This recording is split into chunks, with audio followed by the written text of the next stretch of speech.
Oga, what do you mean you are washing your wife's pant and bra? You are even carrying baby and cooking at the same time. Guy, you are mumu.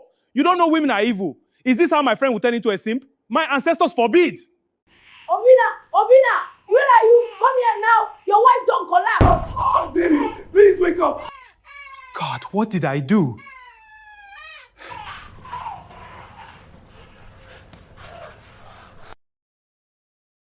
Some weeks ago, inside one peaceful estate in Enugu, there lived one couple that was beginning to annoy everybody with their love. Their names were Obinna and Chioma. These two loved themselves like people that drank love potion by mistake. The kind of couple that would still be smiling at each other during blackout while mosquitoes were carrying other tenants like palliative. If Chioma was coming back from market, Obinna would collect the bags even before she reached the gate. If Obinna coughed small, Chioma would already be shouting, "Have you taken drugs? Do you want ginger tea? Ah, honey, should I boil warm water for you?" Even old married women in the compound used to look at them with suspicion. One Mama Amarachi even said one day, "This kind love no dey last for Nigeria oh. Make we dey watch them sha." But the love didn't reduce at all. In fact, after Chioma gave birth through CS, the thing became worse. Obinna transformed into a full-time husband association chairman. The man cooked, washed clothes, washed underwear, bathed the baby, sterilized feeding bottles like a trained nurse. He even learned how to tie wrapper properly because Chioma could not bend down well yet. Sometimes by 6 a.m., neighbors would see him outside with buckets, washing baby clothes and Chioma-stained underwears peacefully while humming flavor songs. And the funny thing was that the man genuinely enjoyed doing it. If Chioma said softly, "Baby, I'm thirsty," Obinna would jump up immediately like an emergency response team. Cold water or warm water? If she said she was craving yam porridge by 9 p.m., the man would tie apron happily and enter kitchen like a contestant in cooking competition. The compound women nearly turned him into a national prayer point. Ah, see man now, see chalant man, see husband material. God, where no man cannot even carry his own plates into the sink. Fear. One night, Chioma even woke up to breastfeed the baby and met Obinna watching YouTube videos titled "How to Help Your Wife Heal Faster After CS." Chai, what a kind man. The woman nearly cried. How did I get so lucky? She asked herself. Because she knew many women that gave birth and still returned to the kitchen almost immediately while their husbands sat down, pressing phone and asking, "Food never ready?" But Obinna was different. To him, marriage was partnership, not competition, as it should. And honestly, their house was full of peace. Until one afternoon, my paddies, when one human being with beard and loud voice and nonsense advice entered their home like a village mosquito carrying malaria. That afternoon was very peaceful, oh. I'm telling you, Chioma was inside the room, gingerly breastfeeding baby Somto, while small gospel music was playing softly from her phone.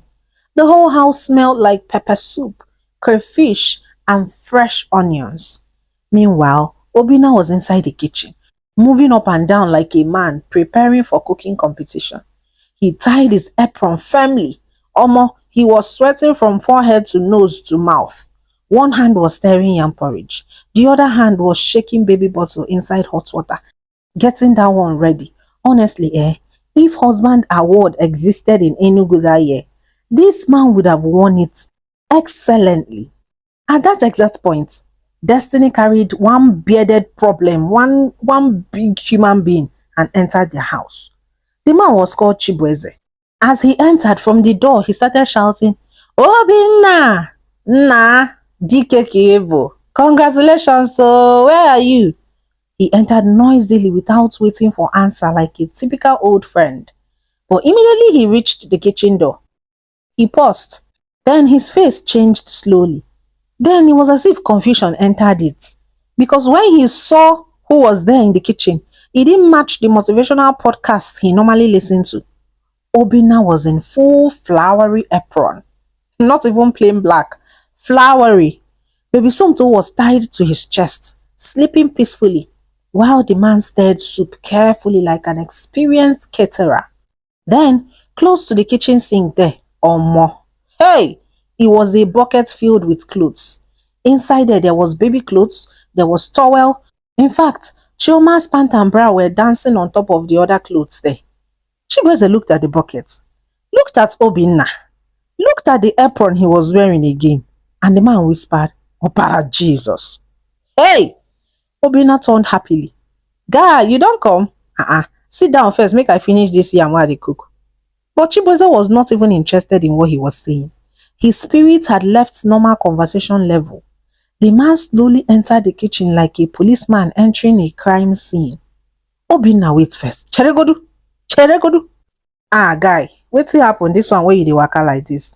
Obinna asked innocently. Now you wash all these things? Obinna even answered proudly without shame. Yes now me now. Chioma still dey heal, So doctor says she should rest enough, that she shouldn't even stress herself at all. That answer nearly wounded Chibueze physically. The man removed his red cap immediately and scratched his head. Ha! He looked around kitchen again as if expecting a hidden camera prank, because in his mind, marriage had official gender duties approved by their ancestors. And according to him, Obinna had crossed the border. Mbano, alo, abomination. The remaining visit became uncomfortable somehow. Anytime Obinna went to Chioma to ask, baby, are you okay? Do you want more food? Chibueze would shake his head and look away in disappointment. To him, this was an abomination. Finally, when he was leaving, he dragged Obinna outside the gates like someone that was about to reveal a secret cult code. My brother, I'm saying this because I love you. Oh. Obinna laughed. Chibueze, you and your mouth safe. What happened again? Chibueze lowered his voice seriously and said, this thing you are doing, reduce I know why they talk. Oh. Which thing exactly? Stop going through corners now. Talk. Obinna prompted him. See, all these wifely duties where they do. Obinna blinked. Wife duties, ke? I just told you my wife did CS. Did you not hear me?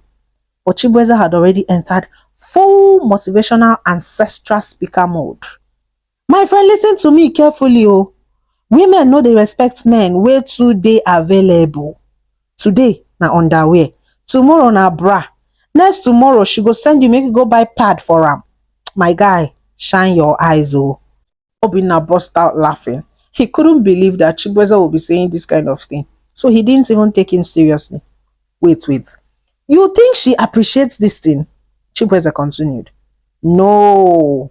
She dey train you gradually like a houseboy. This was when Obinna now shunned him. Guy, abeg rest, oh. No, I know the joke, oh. One day she fit even wake you up for midnight, make you bring out your own breast, come breastfeed baby. Obinna bent over laughing. Actual tears started dropping from his eyes. Even Chioma inside room heard the laughter. But as funny as everything sounded, one small dangerous seed had already entered Obinna's mind quietly. And let me tell you, my paddies, bad advice is wicked like that. It doesn't shout, but it enters deeply. You just sit down quietly and start rearranging your senses little by little. The next morning, there was still peace in the house, but small, one useless visitor was still sitting inside Obinna's head. Chioma was lying down carefully on the bed, with baby Somto sleeping beside her. The woman still looked weak, but that soft new mother glow was still shining on her face. She smiled gently and said, baby. Obinna answered from the wardrobe side. Baby, I'm craving hot water yam with pepper sauce. Very spicy one. Normally, before Chioma would even finish that sentence, Obinna would already be tying apron like a man answering national assignment. But this time, something wasn't quite right. Immediately, Chibueze's voice started echoing inside his head like a village choir. Houseboy, No respect. Women will use you. The thing annoyed him suddenly for no reason, and he said, "Ah, baby, but there is rice already in the pot now." Choma looked up slowly and said, "But baby, you know rice hasn't really been sitting well with me since the operation now." Obinna did not even look at her. He said, "Ha, baby, I said there is food already now." Everywhere became quiet immediately. I mean, this was quite unlike him. So Chioma couldn't quite fathom where this was coming from. She was still trying to understand what just happened. Even baby Somto opened one eye like, waiting be this. Chioma did not argue. That was the painful part. She just nodded slowly and stayed quiet. But from that day, small, small cracks started entering the sweetness of the house. Before, if baby cried at night, Obinna would jump up first. Now, the man suddenly became a deep sleeper, professional deep sleeper. Baby go don cry, tire, before he will now stretch dramatically and say, "Chioma, check on him now." And if Chioma said, "Baby, please help me bring water," the man will first of all sigh like an old woman or federal government forced into hard labor. One evening, Chioma struggled to stand up from the bed while still carrying Somto. The pain from the operation nearly bent her body in half. Normally, Obinna would rush and help immediately. But this time, he just looked at them and then looked away. That was when Chioma finally realized that, this thing was no longer ordinary. Waiting they happen. One night after dinner, she asked him softly, "Obinna, did I offend you?" The man was pressing phone absent-mindedly, but the question hit him somehow. Still, instead of calming down, he became defensive immediately, all because of his ego. "Why are you asking me that? Eh? Because you've changed." Obinna dropped his phone sharply and answered back, "Eh? See, Chioma, because I've been helping doesn't mean it's my duty. Okay?" "What?" Chioma blinked in confusion. But Obinna continued angrily, "Is it my job? Eh? Every single thing now. Obinna this. Obinna help me. Obinna help me. You are stronger now. You should start doing some small, small things by yourself. Let me breathe." Wow. Just wow. Chioma just stared at him with disbelief.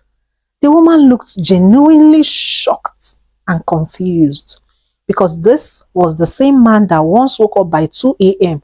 to massage her swollen legs without complaint. Now, suddenly, helping her had become a heavy burden. That silence after his outburst should have warned him, but pride blocks sense. It blocks common sense faster than alcohol and peer pressure combined together. So, Chioma stopped asking for help too much. She started stressing herself, small, small, sweeping small, cooking small, carrying baby, doing all these things, even when the pain from the surgery pulled her waist like a rope. And the saddest part was that Obinna noticed she was struggling. But each time he wanted to help naturally, Chibueze's stupid voice would ring in his head again and again. Sometimes, my paddies, bad advice does not destroy a home immediately. It just slowly removes kindness from the house, one spoon at a time. A few days after his attitude started changing, Obinna was no longer happy in his own home. Yes, he had reduced helping. Yes, he was now forming "I am the man of the house." But somehow, peace had quietly packed out of his marriage. Shoma no longer laughed freely. No more random gist in the kitchen. No more, "Baby, taste this soup for me." Everything has started feeling cold and formal. And deep down, Obinna himself knew. But instead of using his common sense, the man decided to go and visit the same person that planted nonsense inside his head in the first place, Chibueze, the fat fool. That evening, he entered his friend's compound expecting to meet Alpha Male Association chairman. Maybe the man will be sitting proudly while his wife was serving pepper soup and fan him on top of it respectfully. But as Obinna entered the parlor, confusion grabbed him on his throat. Adeze, Chibueze's wife, was relaxing on the sofa like a retired billionaire wife. She was wearing one pink satin gown. Her face was freshly made up, you know. She had long pink nails, sharp enough to open sardine tin. Her hair was shining like a new car. Madame even had cucumber slices on her eyes like someone in a spa advert. The AC was blowing confidently. Z World was playing on the TV, and this woman was pressing remotes lazily like a queen supervising her servants. Then, when she saw Obinna, she said, "Ah, Obinna, welcome." The woman did not even stand up. Oh. She just pointed casually towards the kitchen. "My husband dey inside kitchen." Obinna laughed. "He dey kitchen, they do waiting now." Adeze looked confused by his question. "He's cooking now." Cooking. Ha. Obinna still thought maybe she meant he was warming food until he entered the kitchen. Oh my God. The scene inside there nearly disconnected his destiny. Chibueze was sweating like a man digging borehole manually all by himself. He had apron tied firmly around his waist. One giant mortar was in front of him. Kaboom! Kaboom! Omo. My guy, my alpha male, was pounding fufu with aggression like person wey dey fight ancestral battle. At the same time, two pots were on fire. Egusi was on one side, bitter leaf soup was on the other side. Steam filled the entire kitchen. Steam was flowing from Chibueze's forehead like a leaking tap. The man looked up and nearly dropped his peso. "Ah, Obinna, now you?" Obinna couldn't even answer immediately. He was shocked to stupor. He just stood there looking around slowly like someone that entered a parallel universe. This was the same man that nearly fainted because of soaking underwear. The same motivational speaker that called him a simp and a houseboy. As if that one was not enough. From the parlor, Adeze shouted, Honey, could you please bring me cold juice now?" Obinna turned immediately, expecting Chibueze to shout back, "Can't you get it yourself?" But unfortunately, the man abandoned the peso and the fufu immediately and he ran. "I'm coming, my baby." Obinna's mouth opened. "Hey, are you shitting me?" As Chibueze rushed to the fridge, Adeze shouted again, "And use the glass cup, please, not plastic." "Oh, my baby, no problem, okay?" Chineke me, Obinna nearly missed his step. The man stood there watching Chibueze pour juice carefully inside a glass cup like a waiter inside an expensive hotel. Hey! Then Chibueze carried the tray respectfully to the parlor. Obinna followed behind quietly because at this point, documentary was happening right before his eyes. As Adeze collected the juice without even looking properly at her husband or even saying thank you, Obinna finally asked the question burning his chest. "Bia, nwokem, no be you tell me say a woman no dey respect men when they enter kitchen?" Chibueze froze briefly. Then he laughed awkwardly. "My brother, every marriage is different though. You say waiting." Obinna's voice nearly cracked the ceiling fan. The man continued shamelessly. "You know women now. You have to be smart oh. You have to follow them small small." At that moment again, Adeze shouted again from the sofa. "Honey, the fufu better be soft oh. Last time it was hard like an exam question. I didn't like it." "My baby, this one go melt for your mouth. No worry yourself. Just relax, eh?" Obinna almost fainted again. Hey. So this was the great advisor's life. This was the lion of masculinity ministry. A man sweating inside kitchen like overworked caterer, while his wife supervised him from an AC-conditioned throne. That thing pained Obinna physically, emotionally, spiritually, and psychologically. Because suddenly, his own peaceful home flashed right before his eyes. Chai, Chioma, his own wife, who used to appreciate every little thing. Chioma that would still say, "Thank you, baby," even when you only brought water for her. Meanwhile, this mumu motivational speaker had been suffering silently inside deluxe kitchen slavery while giving other people advice, spoiling people's homes. That was when Obinna realized that the men shouting the loudest about control your wife, don't let a woman control you, are secretly the most controlled and abused people in their own homes. That evening, Obinna returned home very disturbed. The image of Chibueze sweating inside kitchen was still chasing him up and down mentally. The thing humbled him. Oh! As he entered the compound, he noticed something strange. The house was too quiet. The baby was crying. There was no Chioma humming songs or trying to console baby. It was just weird. Then he entered and asked, Chioma. There was no answer. He walked faster. Baby. Still no answer. Then he entered the room and immediately his blood froze instantly. Chioma was lying flat on the floor beside the bed, motionless. Baby Somto was crying helplessly beside her, while warm burnt smell drifted from the kitchen. The soup she had been trying to cook was already burning black. Hey! Obina's legs nearly failed him. The man rushed to her immediately, shaking her in panic. Chioma, Chioma, baby. Nothing. At that point, all the forming man energy disappeared from his body instantly. Fear humbled him completely. The man carried both Chioma and the baby and rushed to the hospital. At the hospital, after the doctor stabilized her, one serious-minded female doctor called Obioma aside. Are you aware your wife recently had a major surgery? Obinna nodded slowly like a primary school boy caught stealing meat. The doctor looked genuinely angry. Your wife is not supposed to be stressing herself like this, for goodness sake. Her body is still healing internally. Don't you understand that? Every word entered Obinna's heart painfully. The doctor continued, see, postpartum care is not luxury. Her main job now is to recover and to breastfeed the baby.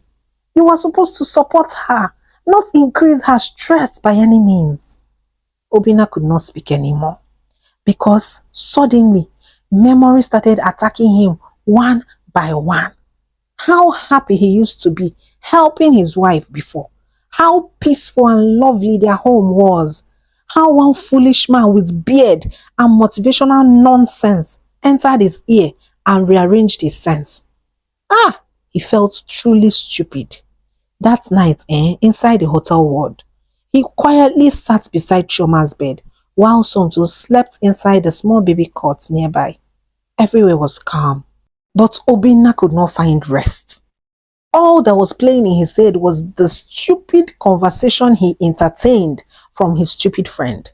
One motivational speech from somebody that was suffering more than he would ever suffer in his life. Obinna rubbed his face tiredly. It's in pain because all of these things, helping Chioma, he's not even, it is what he is supposed to be doing. You get? It never felt like a burden to him. He actually enjoyed taking care of his wife, doing his husbandly duties. Do you understand? So how did he suddenly start behaving like an oppressed village husband? Because one sweating mumu motivational speaker opened his loud mouth. The shame nearly swallowed him. After some time, Chioma slowly opened her eyes. Immediately, Obinna stood up quickly. Oh, my baby. Chioma looked weak and tired.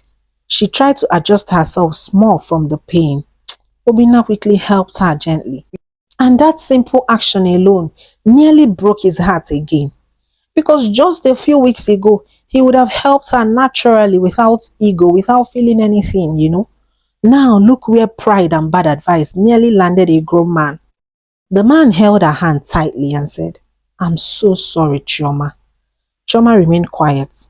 Tears were already gathering inside her eyes. Obinna shook his head painfully. Chai, I forgot that helping my wife is not slavery. I forgot we are supposed to be partners. Then Chioma finally spoke. You changed so fast, Obinna. I was beginning to wonder what changed you. Obinna lowered his head. I allowed another man's insecurity enter my marriage. It's on me, and I am sorry. Choma squeezed his hand and started crying. And honestly, seeing her cry humbled Obinna more than the doctor's speech. That night, the old Obinna finally returned. This time he was even refined. The soft one, the caring one, the husband material, the sensible one that did not need beard podcast wisdom before loving his wife properly. And truly, after Chioma came back a few days later, peace returned to the home. Apron returned to the kitchen. Laughter returned. Late night gist returned. Even baby Som too started sleeping better again, as if the child himself knew his parents had settled. As for Chibueze, Obinna completely cut off that man from his life. Completely. He never talked to him again. He never considered him as his friend. He banned him from coming to his house. And that, in my opinion, was the best thing any man would do for his family. The end. Moral lesson. See, my paddies, never allow outsiders poison your happy home with pride and unnecessary insecure advice. Helping your wife is not weakness, so especially when she's healing after childbirth. Marriage no be competition now. It is a partnership. Sometimes the people shouting about respect and control are quietly and secretly suffering. Okay? Love works better when there is kindness, understanding, and teamwork. At the end of the day, what works for A might not work for B. What happened to A will not happen to B. So face your front and do the right thing. And with that, we've come to the end of today's story. If you watched to this point, you are the real MVP paddy and you deserve a hug. So take. I love you so much. Thank you. Make sure to like and share this video with 2 men in your life. Just 2. And I promise you they're going to enjoy this one. If you've not subscribed, now will be the best time to do that. Kindly hit the subscribe button and join our paddy community. Remember, don't let anyone dim your shine. Inugo. Ngwanu. Bye.